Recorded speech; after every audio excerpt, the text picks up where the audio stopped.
Tom's clever newspaper business. In this story, a man named Tom has a very smart way to run his business on the subway. Instead of buying new papers, he finds a way to reuse them. Selling the papers. First, we see Tom walking through the subway car. He calls out loudly, "Newspapers! Get your latest papers!" He looks very happy as he sells them to the people sitting down. Watching the passengers. When the train reaches the station, Tom steps outside to wait. He watches the passengers carefully as they reach up to get their hats and luggage out of the luggage racks. He stays out of the way until everyone is ready to get off. Collecting the leftovers. Once the car is empty, Tom goes back inside. He walks quickly from seat to seat, picking up all the newspapers that the passengers left behind on their chairs. Starting again.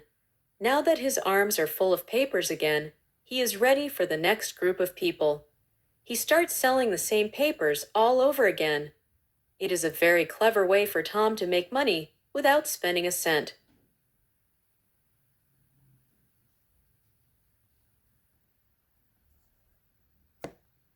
In this cartoon, 3 people are paddling happily through a swamp in a canoe.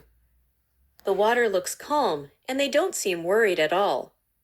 As they move forward, the canoe glides smoothly over the surface of the water. But then, something unexpected happens. Just beneath the surface, a crocodile is floating almost motionless, its back barely visible. The canoe doesn't stop. Instead, it slid right over the crocodile's back, as if it were just part of the water. For a brief moment, everything seems fine, but then the crocodile suddenly reacts. Startled and angry, the crocodile burst upward, thrashing violently. The force of its movement causes the canoe to tip and lose balance. The people scream as the canoe is overturned, and they are thrown into the water. This situation is extremely dangerous. Crocodiles are powerful and unpredictable animals, and disturbing one, especially by sliding over its back, can provoke a strong, aggressive reaction. It can be even more dangerous during the mating season, when crocodiles tend to be more territorial and violent.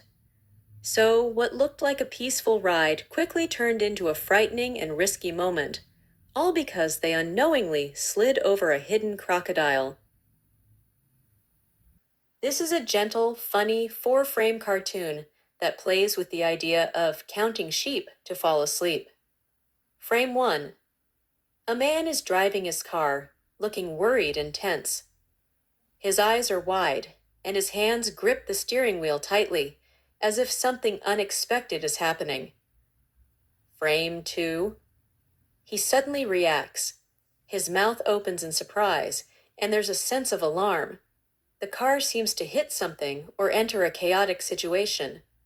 Frame 3. He slams on the brakes.